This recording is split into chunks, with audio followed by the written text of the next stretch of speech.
cuando el doctor me vio, me analizó y me dijo, estos dolores que tienes en tu espalda se deben a que estás poniendo tu cuerpo, lo estás sometiendo a un entrenamiento muy difícil. Y si tú sigues corriendo, puedes lastimarte seriamente. Y te recomiendo que no corras, que no compitas. No recuerdo todo lo que oré, pero sí recuerdo esto. Y esto te lo quiero compartir. Recuerdo estando en cama y diciendo estas palabras. Bienvenido a Casa Zoen. Mi nombre es Roberto. Casa Zoen es un lugar seguro para explorar la vida espiritual conforme al modelo de Jesús para el diario vivir. Gracias de verdad por estar aquí conmigo. Si me estás escuchando en una plataforma de podcast o nos estás viendo por YouTube, gracias de verdad. Es un honor para mí compartir este tiempo contigo. Si no has escuchado el episodio número 1 de Casa Zoen, quiero animarte a que lo hagas. En este episodio hablo de cómo yo nací con una enfermedad genética llamada hemofilia. La hemofilia es un trastorno hemorrágico hereditario que causa que una persona sangre y ese sangrado no pare. No es que la persona sangre más que una persona normal, sino ese sangrado no para porque hay una deficiencia de una proteína llamada el factor octavo. Con lo que yo nací, la hemofilia tipo A mí me faltaba la proteína del factor octavo que ayuda a ese proceso de coagulación. Y tú te puedes imaginar con una enfermedad así, mi vida corrió peligro en varias ocasiones y en el episodio 1 hablo de cómo estuve a punto de morir en cierta ocasión. Así que no quiero entrar en detalles ahorita en este episodio, pero quiero animarte a que si no has escuchado cómo yo sobreviví y vi la intervención sobrenatural, la intervención divina, quiero animarte a que veas en YouTube el episodio 1 o lo escuches en tu plataforma favorita de podcast. Pero en este episodio 2, quiero seguir hablando de esta vida abundante. Zoen es la palabra en griego en el Nuevo Testamento, en la Biblia, que habla de la vida concedida por Dios. Una vida sobrenatural, una vida del cielo, una vida que va más allá del esfuerzo humano. Es un regalo de Dios y esta vida realmente se puede experimentar. Y esta vida abundante se experimenta a través de las pruebas, a través de los valles, no solo en la colina del éxito, sino cuando estamos pasando por dificultades. Y esa ha sido mi historia, mi vida, al caminar con el Dios verdadero que me ha mostrado su Zoen, su vida abundante. Y en este episodio quiero platicarte de cuando mis padres decidieron embarcar en otra aventura de fe, cuando decidieron inmigrar a Estados Unidos, cuando yo estaba por cumplir 11 años. Mi hermanita estaba chiquita, ella tenía 3 años más o menos. Y nos mudamos a Estados Unidos, a Hanford, California. Mi papá es un ministro, él es pastor. Y en ese entonces, gracias a la generosidad y el corazón de amor de esta familia, la familia Cromwell, ellos eran pastores en Hanford, California. Y nos abrieron las puertas, le abrieron las puertas a mi papá para que él pudiera trabajar como pastor en esta iglesia. Entonces se tramitó lo que se llama la visa R1 para que mi papá pudiera ir a Estados Unidos, trabajar y su familia pudiera ir con él y nosotros tuviéramos acceso a el medicamento. Ahora, en el episodio 1 yo te cuento cómo es tan importante que una persona que nace con hemofilia severa, lo que le ocurrió a mis padres, lo que me ocurrió a mí, es muy importante que una persona tenga este acceso a este medicamento. Si no lo tienes, es muy probable que tus articulaciones, tu cuerpo sufra sangrados y esos sangrados causan estragos en tu cuerpo y puede causar deformidades, puede causar lo que le llaman una artropatía hemofílica, que es simplemente un tipo de artritis. Entonces, el estilo de vida, la calidad de vida que una persona puede tener es muy limitada si no tienes acceso a este medicamento. Y en México, de donde yo soy, donde yo nací, en Puebla, México, era muy difícil obtener este medicamento de forma recurrente, lo que le llaman el tratamiento profiláctico. Entonces mis padres decidieron, después de mucha oración, después de estar tocando puertas, que lo mejor para mí era poder tener acceso en Estados Unidos a este medicamento. Fue un paso de fe, tuvieron que dejar su familia, su contexto, el trabajo, el ministerio con el que ellos estaban sirviendo a Dios y aventurarse a otro lugar, a un país desconocido para mi mamá. Mi papá ya había estudiado en Estados Unidos cuando él era más joven, pero era nuevo para todos nosotros. Yo no sabía hablar inglés, mi mamá tampoco sabía hablar inglés y mi hermanita estaba chiquita, ella tampoco sabía hablar inglés. Así que tú te puedes imaginar si eres inmigrante y has venido a este país, tú y yo sabemos todos los retos que esto implica, ¿verdad? El temor, el desconcierto, las preguntas, las dudas, cómo le vamos a hacer, cómo vamos a conocer a personas que nos van a ayudar. Hay tantas preguntas que tiene uno cuando pasa por este proceso de ser inmigrante. Y yo me aferré de todo corazón a Dios. En esos días yo recuerdo cuando tuve que ir a la escuela por primera vez, estaba por cumplir 11 años y todavía recuerdo dejando el apartamento y yendo a la escuela sabiendo que yo no sabía hablar inglés. Yo estaba en cuarto grado de primaria, el cuarto grado, y recuerdo que cuando llegué a la escuela me tuvieron que pasar a un grado menor, me tuvieron que retrasar por un tiempo al tercer grado porque pues tenían que regularizarme, yo tenía que aprender en inglés, tenía que ponerme al corriente y fue un golpe para mí porque yo era un estudiante diligente y a mí me gustaba sacar buenas notas en la escuela, pero recuerdo sentirme pues abrumado en ciertos momentos, pero a la misma vez recuerdo orando y diciéndole a Dios, te necesito, no quiero hacer esto solo, ayúdame. Y recuerdo como de un niño de 11 años entrando a esa escuela, teniendo ese temor, pero sobrepasando ese temor, caminando paso a paso, teniendo esos pasos de fe y poco a poco vas encontrando cómo Dios te va ayudando.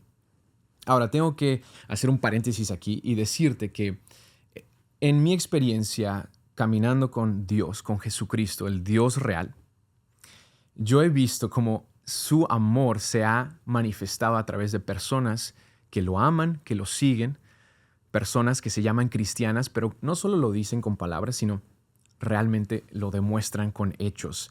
Y si tú has experimentado ese amor de Dios a través de personas genuinas, no personas perfectas, pero personas que realmente aman a Dios y lo demuestran, eres una persona muy bendecida. Y mi corazón y mi deseo para ti es que realmente puedas experimentar ese amor de personas que realmente aman a Dios, que aman a Jesucristo, que lo siguen. Y si no lo has experimentado, esa es mi oración, que Dios te guíe a ese tipo de personas. No van a ser personas perfectas, pero son personas que realmente quieren demostrar ese amor. Y en nuestro caso, eso es exactamente lo que experimentamos. Como te mencioné, nos mudamos a la ciudad de Hanford, California, y fue gracias a esta familia, a los pastores Blake y Rena Cromwell, que le abrieron las puertas a mi papá para que él pudiera trabajar en la iglesia. Y ellos tenían una escuela de la iglesia donde yo pude entrar y pude ponerme al corriente, aprender inglés. Y fue un proceso hermoso a pesar de las dificultades. Pero ellos hicieron algo que siempre voy a estar agradecido toda mi vida. Y lo mencioné un poquito en el episodio 1, así que lo puedes escuchar en el episodio 1. Pero llegamos a Hanford, California. Teníamos tantas preguntas, teníamos tantas dudas. Y cuando entramos al apartamento que ellos nos habían ayudado a rentar, ellos lo rentaron y lo amueblaron por completo. Y es una sensación, no te la puedo describir, porque el dejar todo, el tener tantas preguntas, el tener esta sensación abrumadora de ¿vamos a estar bien? ¿Cómo van a ser las cosas? El futuro es incierto.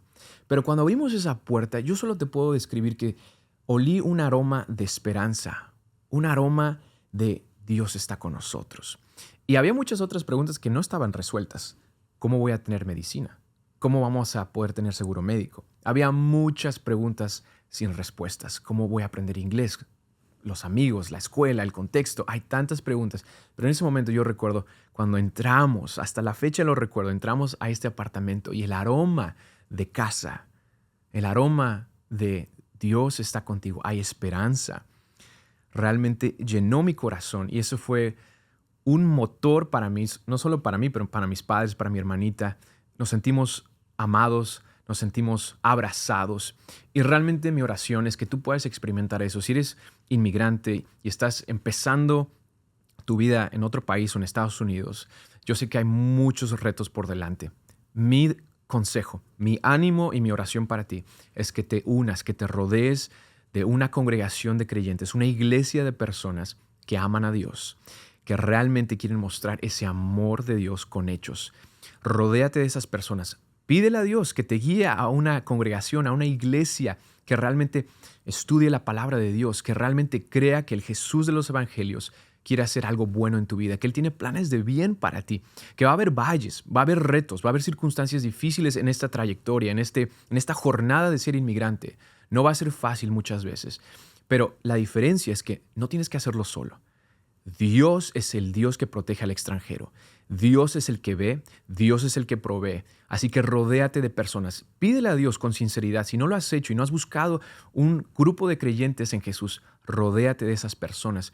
Y yo sé que te van a apoyar, te van a sostener y no lo vas a tener que hacer solo. Esa fue nuestra experiencia y le doy gracias a Dios por la familia Cromwell, le doy gracias a Dios por la familia de Koinonia que mostraron realmente ese amor genuino de Jesús para nosotros. Pude tener seguro médico gracias a poder estar en este nuevo lugar, en esta nueva ciudad, en Hanford. Mi papá empezó a tocar puertas y trabajando en la iglesia pudimos encontrar atención médica para mí. Y por primera vez en mi vida tuve lo que le llaman el tratamiento profiláctico. Esto es un tratamiento recurrente. 3 veces a la semana yo me inyectaba lo que le llaman el factor octavo, el concentrado, que es una inyección en la vena. Y este medicamento provee de manera a tu cuerpo ese factor que falta. Mi cuerpo no lo produce de forma natural, entonces este factor octavo entra. Y es un milagro el poder tener esta medicina. Lo mencioné en el episodio 1, es muy costosa este medicamento y sin seguro médico es algo muy, muy difícil. No fue fácil, pero tocando puertas, creyendo que Dios nos iba a proveer lo que necesitábamos, cada día, paso a paso, como dice Jesús cuando nos enseñó a orar, danos hoy el pan diario, nuestro pan cotidiano, el pan diario de cada día. Paso a paso íbamos confiando y mis padres iban tocando para obtener este medicamento. Así que esto revolucionó mi vida, realmente cambió la trayectoria de mi vida, porque yo de los 6 años a los 10, 11 años, realmente yo no participé en deportes, realmente no era un niño activo, era un niño que estaba bien resguardado. Me la pasaba mucho tiempo con mis padres, cada conferencia que iban, cada vez que iban ellos a compartir de la palabra de Dios, cuando había lo que le llamaban los congresos, cuando había reuniones, yo siempre estaba con los adultos, siempre estaba con mis padres sentado cuando los otros niños salían a jugar. Pero en ese contexto, en ese ambiente, yo empecé a recibir la palabra de Dios. Mi corazón estaba expuesto a escuchar y creer en las historias de la Biblia. Esas historias se convirtieron en mis historias. No eran solo historias o cuentos de hadas. Realmente se hicieron mis historias. Y yo empecé a poner en práctica esas historias. Así que ese proceso de los 6 a los 11 años, aunque no pude hacer deportes, Dios estaba forjando algo en mi interior.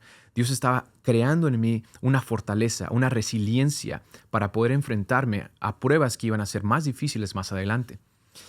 Al tener el medicamento, el factor octavo, por primera vez, recuerdo que en sexto y séptimo grado, empecé a poder hacer deportes por primera vez y empecé a competir en fútbol americano de bandera, no el verdadero, sino el que tiene los banderines para jalar y que no te lastimen. Empecé a competir en eso, jugué básquetbol, voleibol y sobre todo algo que descubrí que realmente me apasionó fue carreras de atletismo. Me uní al equipo de atletismo y descubrí, para mi sorpresa, que era rápido. Así que, para nuestra sorpresa, tienes que entender que esto era algo muy único, era raro, hasta raro. Porque si escuchas el episodio 1, yo hablo como yo tuve una cirugía en mi tobillo derecho. Y el pronóstico de los médicos, escuchen muy bien, el pronóstico de los médicos al principio, antes de la cirugía, era que no iba a poder caminar. No iba a poder caminar bien. Yo ya estaba en un tipo de silla de ruedas, en una carriolita que mis padres usaban. Después de la cirugía, y quiero que escuches el episodio 1 por eso cambió y recuperé un gran porcentaje de movilidad en ese tobillo derecho. Ahora, no era 100%. Ese tobillo todavía estaba un poco, no atrofiado, pero tenía una restricción en la movilidad de la articulación. Y además, lo que causó esos primeros 5 años de tener tantos sangrados y hemorragias en ese tobillo derecho, lo que causó es un tipo de... se atrofió un poco la pantorrilla derecha. Entonces, si tú veías mis 2 pantorrillas, lo que le llaman los gemelos que en algunos países, las pantorrillas, la pantorrilla izquierda estaba más gruesa que la derecha. Entonces, aparte de tener un tobillo con movilidad menos del 100%, también esa pantorrilla estaba más delgada. Y yo recuerdo, y digo, ahora me río y digo que es algo tan trivial, pero recuerdo sentirme un poco avergonzado cuando usaba shorts, porque yo pues lo sentía que la gente iba a ver, ¿no? Que tenía una pantorrilla, una pierna más delgada que la otra. Y para no hacerte el cuento largo, cuando empecé a descubrir que era rápido, de alguna manera eso no impidió mi velocidad. Era el más rápido de mi escuela. En el séptimo grado, que en Latinoamérica es como el primer año de secundaria, el primer grado de secundaria. Y mi coach me animó a que me inscribiera, a que compitiera en las carreras del condado de ese entonces, ese lugar, Kings County, en Hanford, California. Me animó a que compitiera para la escuela en los 100 metros planos. Yo no era de distancias, yo no podía correr bien esas carreras de distancia, la milla, las 2 millas, no, pero era rápido. Y entonces empecé a entrenar.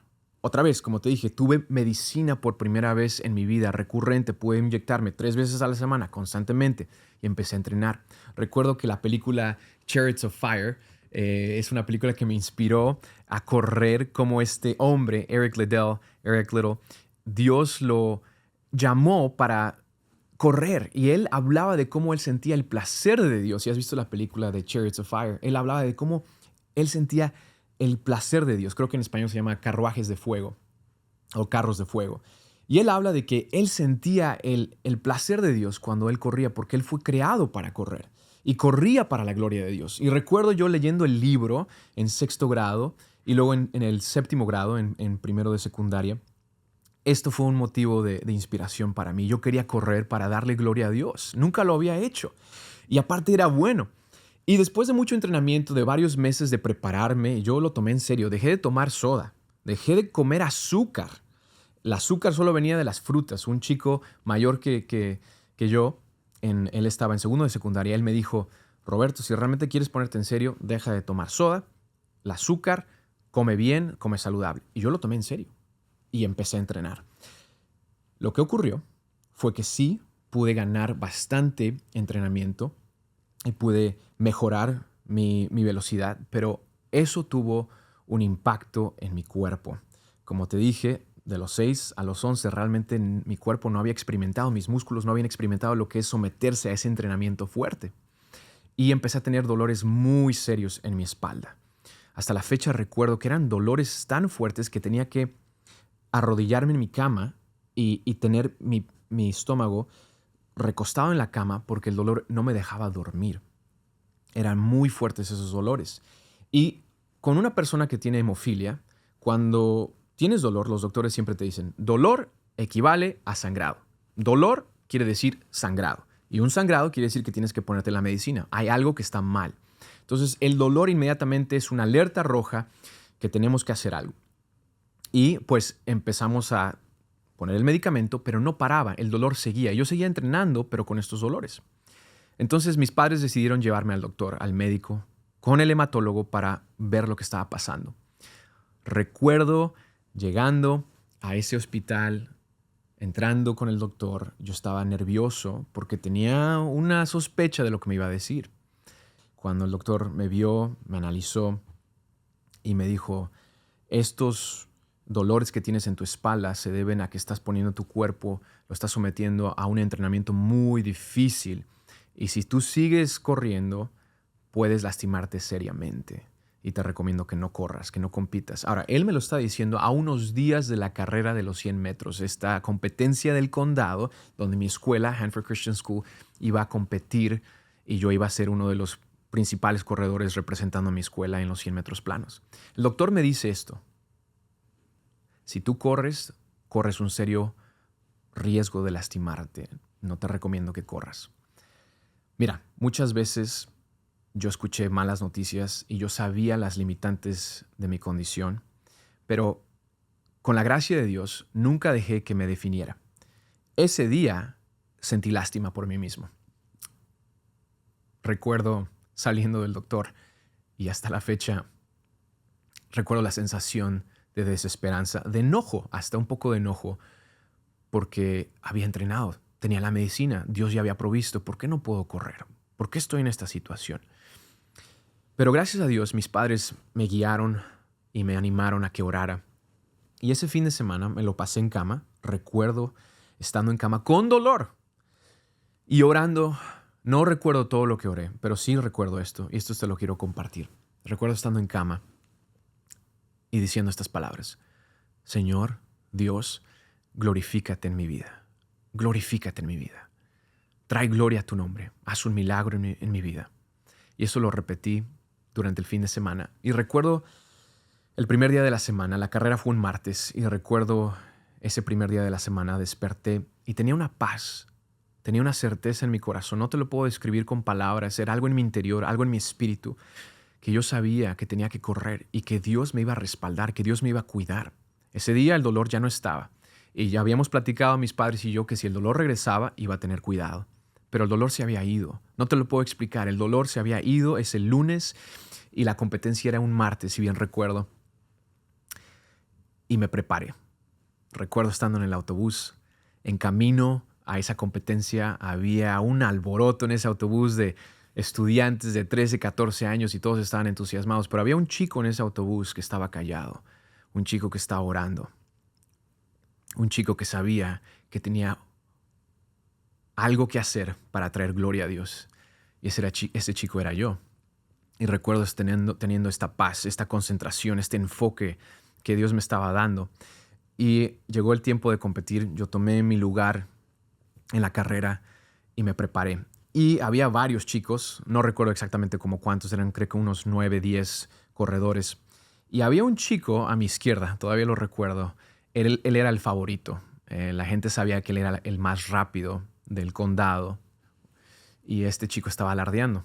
Estaba presumiendo de su velocidad y estaba hasta jugando de que, ¿qué tenemos que hacer? Le decía a la persona que tenía la pistola para disparar. ¿Qué tenemos que hacer? ¿Tenemos que cruzar hasta la línea? Ok. Y estaba jugando, muy seguro de sí mismo de que él iba a ganar. Y los otros chicos tú podías ver que también estaban intimidados por este chico. Pero yo no le puse atención. Lo vi y me enfoqué. Y todo lo bloqueé. Fue una sensación donde solo tenía una visión de túnel, si lo puedo llamar así. Todo se bloqueó. Y tuve una paz, una tranquilidad en ese momento y me enfoqué. Recuerdo cuando se disparó esa pistola, el gatillo sonó y salí corriendo. Y amigo, no recuerdo nada. Todo se desvaneció. Lo único que recuerdo es cruzando la línea al final, rompiendo, creo que era un listón, era un listón medio morado. Crucé esa línea y recuerdo alzando mis manos al cielo en victoria. Y yo sabía que había ganado, pero de repente todo se bloqueó, crucé esa línea y todo el ruido llegó después. Como que entró otra vez el mundo a mis oídos, una vez entré otra vez a la realidad y escuché a la gente gritando, volteé a ver a mis padres y realmente confirmé que sí había ganado. Y volteo a ver el otro chico, el chico que él era el favorito, el que la gente pensaba que iba a ganar, y él estaba en shock. Vino su amigo y le dijo, ¿qué pasó? Él no se la podía creer que un chico que nadie conocía había ganado la carrera de los 100 metros. Ahora, tengo algo aquí que te quiero mostrar. Fui al baúl de los recuerdos y encontré este banderín de primer lugar. Te lo voy a enseñar aquí en la cámara. Si nos estás viendo en YouTube, lo puedes ver. Si estás escuchando, quiero animarte a que veas el episodio en YouTube para que veas estos banderines de este primer lugar. En este banderín, aquí está la carrera de los 100 metros y gané con un tiempo de 12.92 en abril, el 29 de abril del 2003. 12.92. Ahora, ese tiempo tal vez no es algo magnífico hoy en día. Estaba platicando aquí con la producción de los tiempos hoy en día. Los chicos corren a una velocidad impresionante, tal vez 2 segundos más rápido que eso. Pero en ese entonces, él era algo asombroso. Pero no solo asombroso porque era rápido. Eso no es lo más asombroso. Lo más asombroso es que ese chico que cruzó esa línea al final, ese chico que ganó, era el chico que no podía caminar, el chico que a los 5 años estaba en una carriola. El pronóstico era que no iba a poder correr, el pronóstico es que no iba a poder caminar. Y ese chico con una pantorrilla más delgada que la otra, con una movilidad que no estaba al 100% en ese tobillo, pudo ganar. Y te lo digo al 100%, no fue por mi entrenamiento, no fue por mi talento, no fue por la medicina aún, fue por la fidelidad de Dios.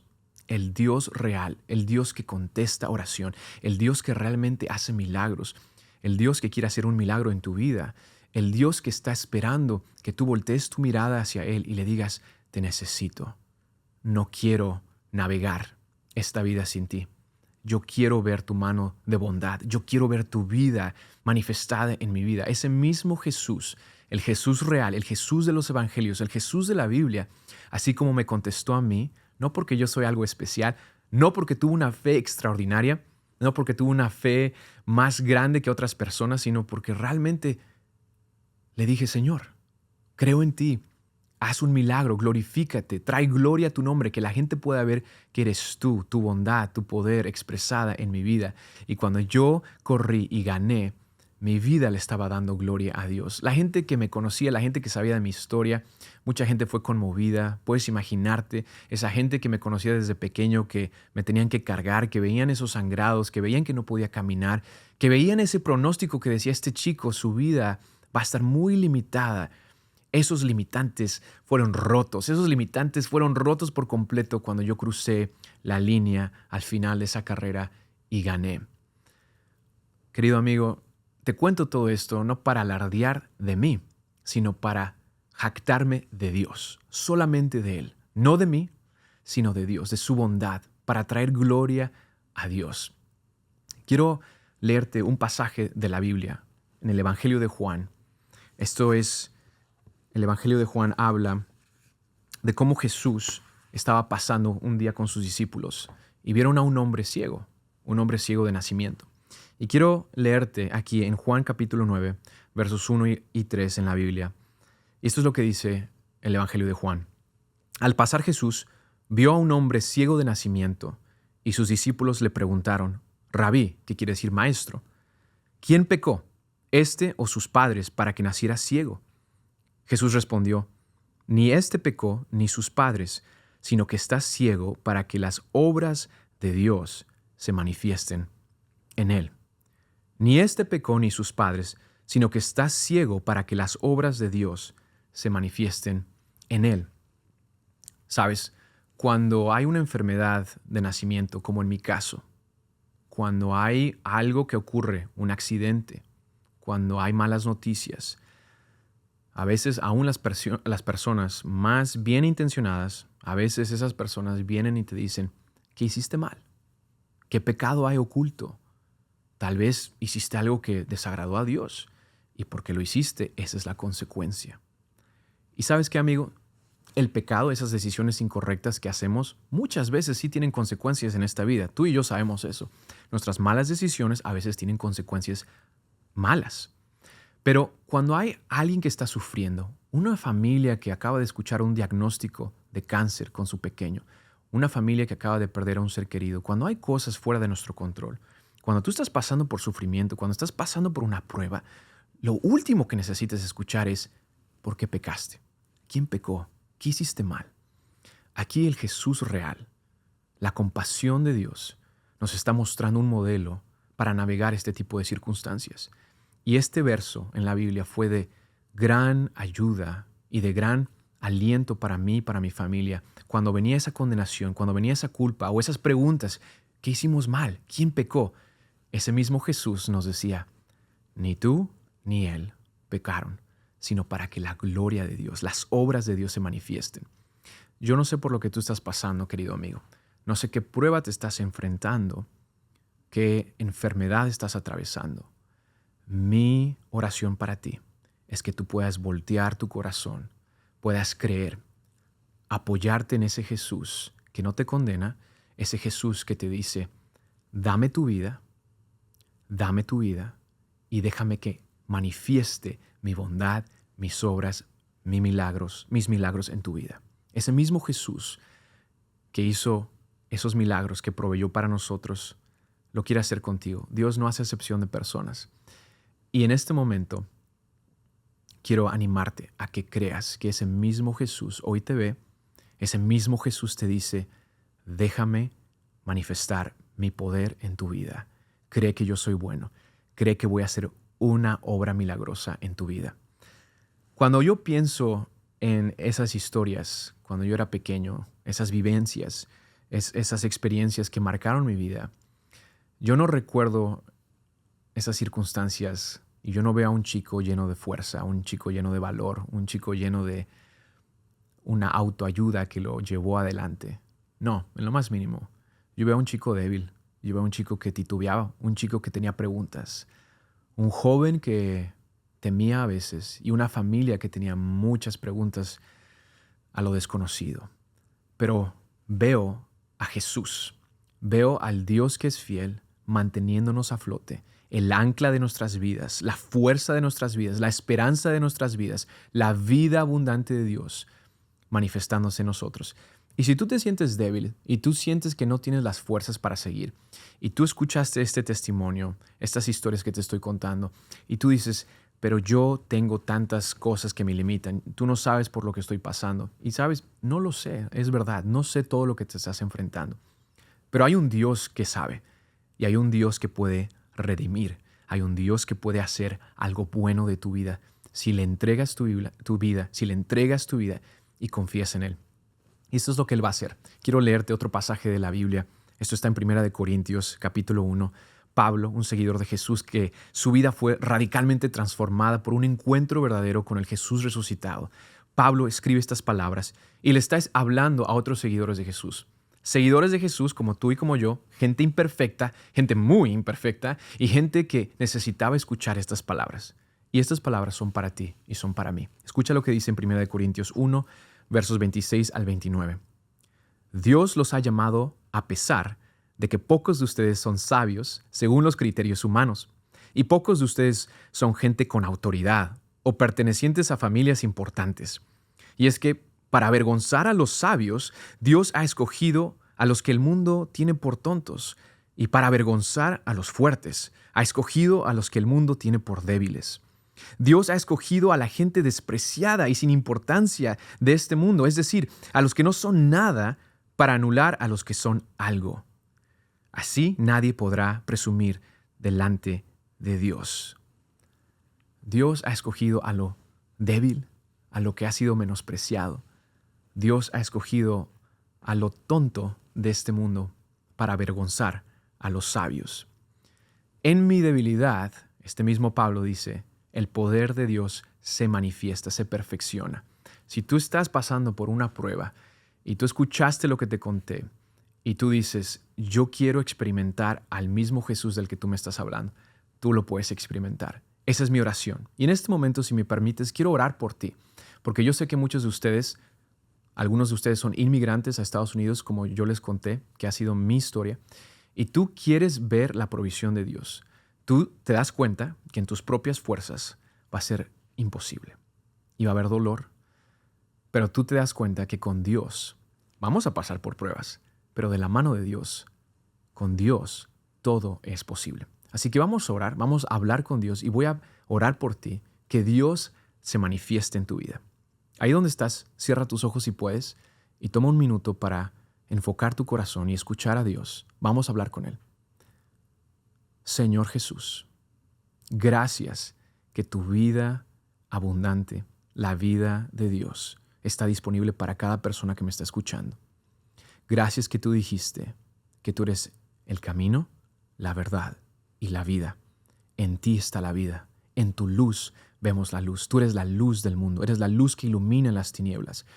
Cualquier prueba que las personas están escuchando en este momento, que están pasando, cualquier aflicción, cualquier sufrimiento, cualquier enfermedad, Señor, yo te pido que tu gracia, tu misericordia, esa bondad de Dios se manifieste en sus vidas. Te pido que los corazones se ablanden, que corazones se volteen hacia ti y que confíen que tú eres bueno, que tú eres fiel, que tú no los vas a abandonar, que tú haces una obra de redención en sus vidas. Espíritu de Dios, llena a las personas que están escuchando este podcast. Espíritu Santo, gracias que estás presente. Gracias que el mismo Jesús de los Evangelios está haciendo milagros, está haciendo maravillas en las vidas de las personas que están escuchando. Y mi oración es que tú te glorifiques en sus vidas. que Jesús sea glorificado y que puedan ver y que sus vidas puedan demostrar a otras personas que tú eres bueno y tú sigues haciendo maravillas. Te lo pido todo esto en tu nombre, Jesús. Amén. Querido amigo, mi corazón es que tú puedas experimentar esta vida abundante y este pequeño relato, esta vivencia que mi familia y yo experimentamos haya sido de inspiración, de motivación y de bendición para ti. Esto no es autoayuda, esto es la ayuda de Dios, la ayuda del cielo entrando a tu vida y quiero que tú la experimentes. Y mi deseo aquí en Casa Zoen es que podamos tener este tipo de conversaciones, que yo te pueda platicar más, podamos indagar, podamos descubrir esta vida abundante al estudiar las Escrituras, al estudiar la Biblia de forma fácil de entender, podamos también platicar, conversar con otras personas acerca de la vida de Dios para que tú la puedas aplicar, que esto sea algo que puedas poner en práctica, algo que realmente sea de bendición para ti en el diario vivir. Y como les dije, si no escuchaste, no tuviste la oportunidad de escuchar el episodio 1 donde hablo de cómo Dios me libró de la muerte, quiero animarte a que escuches episodio 1. Déjame saber qué te pareció este episodio. Cuéntame en los comentarios, escríbenos, queremos saber de ti. Mi corazón es poder mostrar las maravillas de Dios. Mi corazón es poder demostrar que Dios es bueno y ayudarte en tu caminar de fe. Así que gracias por estar conmigo, gracias por escuchar o por ver en YouTube. Suscríbete a nuestro podcast, suscríbete a nuestro canal y espero poder estar contigo en otro episodio de Casa Zoen. Dios te bendiga.